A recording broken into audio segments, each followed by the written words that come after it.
Before getting into the video, I wanted to quickly mention my Etsy shop where I sell bookmarks and prints, and I have a few Kingkiller Chronicle related things in there, so if you are interested, I will leave a link in the description below.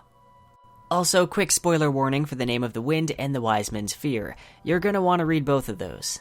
Man, there are some amazing fan theories out there for the Kingkiller Chronicle. In fact, there's a few that I'm almost positive are true. And if you disagree, well, you can fight me in Smash Bros, dude, because there is so much proof. Especially with the theory I'm just about to mention.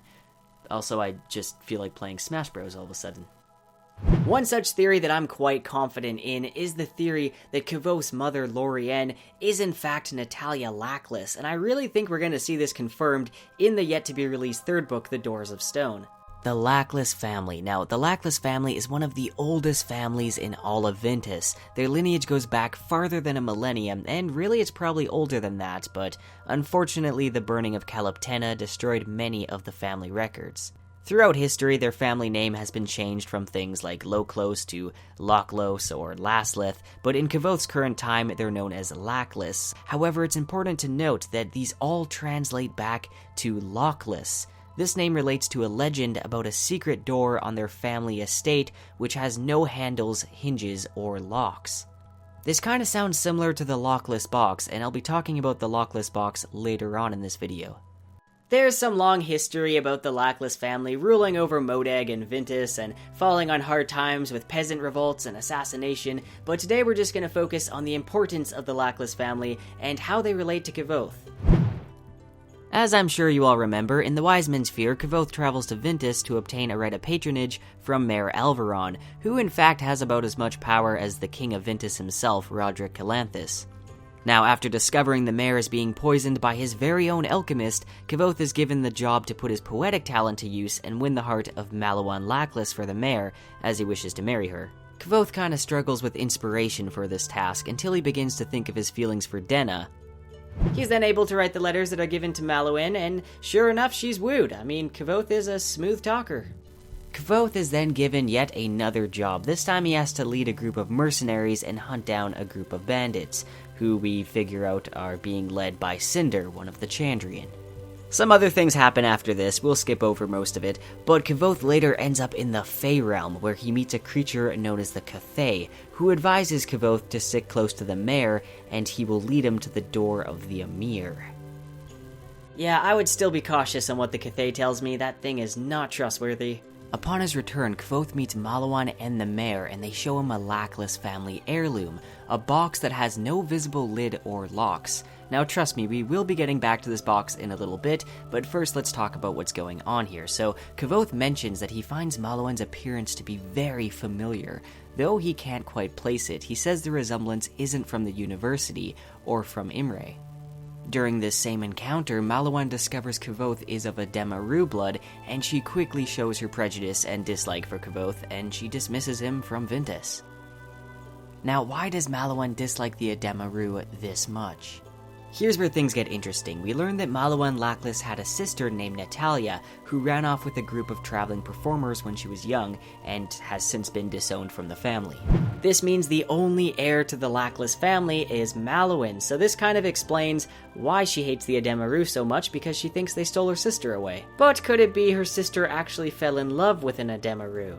Oh, now this is where we can start to piece things together, starting with a poem written by Kvothe's father Arladin to his wife. Dark Laurian, Arladin's wife, has a face like a blade of a knife, has a voice like a prickle-down burr, but can tally a sum like a money-lender.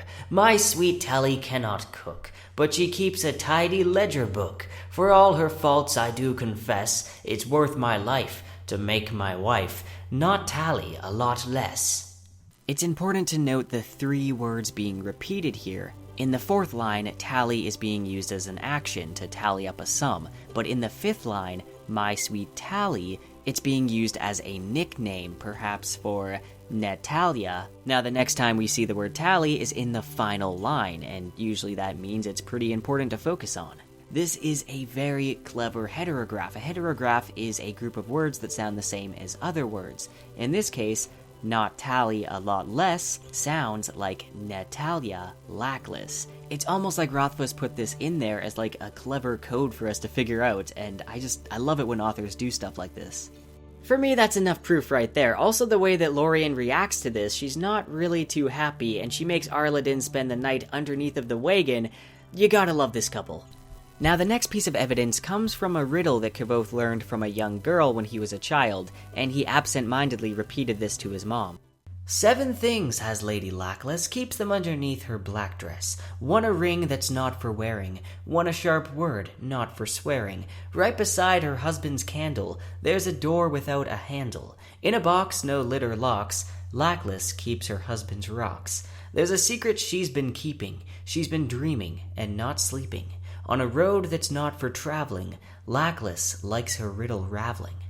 Now, his mother scolds him for this because of the suggestive innuendo, but she also mentions how the rumors about Lady Lackless are just gossip. She seems to be pretty offended, and maybe that's because she is Netalia Lackless. I think we solved the mystery, guys, but wait, there's more. Now, as mentioned earlier, later in Kvothe's life he has to lead a party of mercenaries to defeat a group of bandits that were led by Cinder. Now, after this, they come across a group of performers where a young boy is reciting a different version of the same rhyme. 7 things stand before the entrance to the lackless door. 1 of them a ring unworn, 1 a word that is forsworn, 1 a time that must be right, 1 a candle without light, 1 a son who brings the blood, 1 a door that holds the flood, 1 a thing tight held in keeping, then comes that which comes with sleeping. This seems to be a list of 7 different things needed to open the Lackless door, and it lines up quite well with the first version. Now, we actually know where these 7 different things are, because in the first version it says Lady Lackless keeps them under her, black dress. That sounds a bit odd, I know, but assuming Lady Lackless is Lyra, it might kind of make sense. Now, you might remember the story of Lanre and Lyra. Lyra was a powerful namer who resurrected Lanre during the Battle of Drosentor, also known as the Black of Drosentor.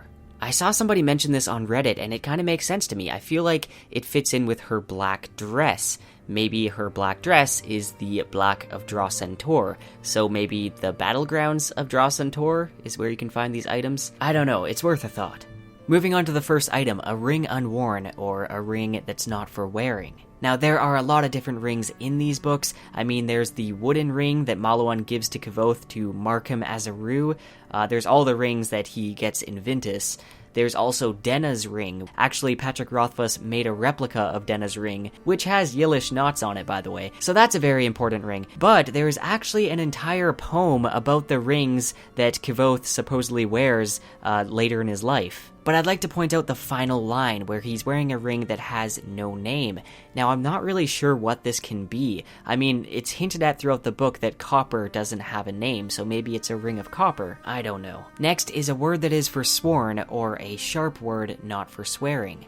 Maybe a name of a Chandrian? I know you're not supposed to mention their names. A time that must be right. I don't know. A candle without light. Now, this also goes into the first version where it says, right beside her husband's candle. Now, Lyra's husband was Lanre, and Lanre, if you know the story, he was a legendary hero who had a downfall, and he's the one who became Haliax and started the Chandrian. He's the leader of the Chandrian. And where was a candle without light mentioned? Well, at the Mothen farm when that pottery was dug up, and there's a picture of Haliax, there's also a description of 2 candles, and I quote, "Next to him were 2 candles. One was yellow with a bright orange flame. The other candle sat underneath his outstretched hand. It was gray with a black flame, and the space around it was smudged and darkened." You know, that kind of defeats the purpose of a candle. Like, it doesn't even make light. Is it even a candle? Moving on, a son who brings the blood. This seems to mean that only a male member of the Lackless bloodline can open up the door. So if Kvothe is in fact Netalia Lackless's son, then he would qualify for opening that door. And considering he's the main protagonist, then I'm sure he probably is that person. 1, a door that holds the flood. Now, I think this door holds back the Fey realm, so all of the creatures of the Fey. This would kind of explain why there is Fey creatures leaking into the human world in Kvothe's lifetime, because we see Skrael and demon-like creatures that are coming into the human realm, probably because this door has been opened. Want a thing tight held in keeping. Now I think this is the item which is inside of the Lackless box, which over here it says that Lackless keeps her husband's rocks inside of the box. I don't think it's what you're thinking. Now, I think her husband's rocks are the same shards of mountain glass that Salidos used to gouge out his eye to bind Lanre. Now, Salidos and Lanre used to kind of be friends until Lanre turned into Haliax and started destroying cities. So Salidos had to stop him in some way by binding him and giving him the signs that Haliax is known to have now. I find verse 10 kind of interesting. She's been dreaming and not sleeping. Now, Lyra should be dead. I'm wondering if this is trying to indicate that she's not actually dead. Maybe she's stuck in a sort of dreamlike state. Maybe she's Ori. That's a theory for a whole nother video. So with all of this proof, Kvothe's mother could very well have been a Lackless, making Kvothe a Lackless, making Malawan his aunt, who hates a Demaru. But if it's proven that he's a Lackless, this would make him an even more important heir than Ambrose. Not to mention he qualifies for opening the lockless door, and I think this door is the same door of the Emir that the Kvothe talks about. And perhaps the flood being held behind the door is the Fey realm, and once the door is opened, these two realms are going to intermingle, with Skrael and Fey creatures coming into the human realm. Now this is all assuming that Lady Lackless is Lyra, and I'm quite positive in this because of the candle thing. The only time a candle without light is mentioned is when it's talking about Haliax, and Haliax's wife was Lyra. This also takes me back to the legend of Lanre, when he became Haliax and he destroyed 7 of the 8 cities. Some of the people in the cities ended up joining him, forming the Chandrian. Now I wonder if the people that joined him are of Lackless blood. Maybe the Chandrian is all Lackless blood. Kvothe, you got some weird relatives, dude. There are just so many different theories for the Kingkiller Chronicle. Like, going into this video, I was just expecting to focus on the theory of Laurian being Netalia Lackless, but how could I mention that without bringing up the lockless box, or without bringing up the lockless door? So I kinda had to bring a few into this. But make sure to tell me any theories that you know of down below, and I might just make a video on them. Anyway, guys, I should get back to desperately waiting for the doors of stone.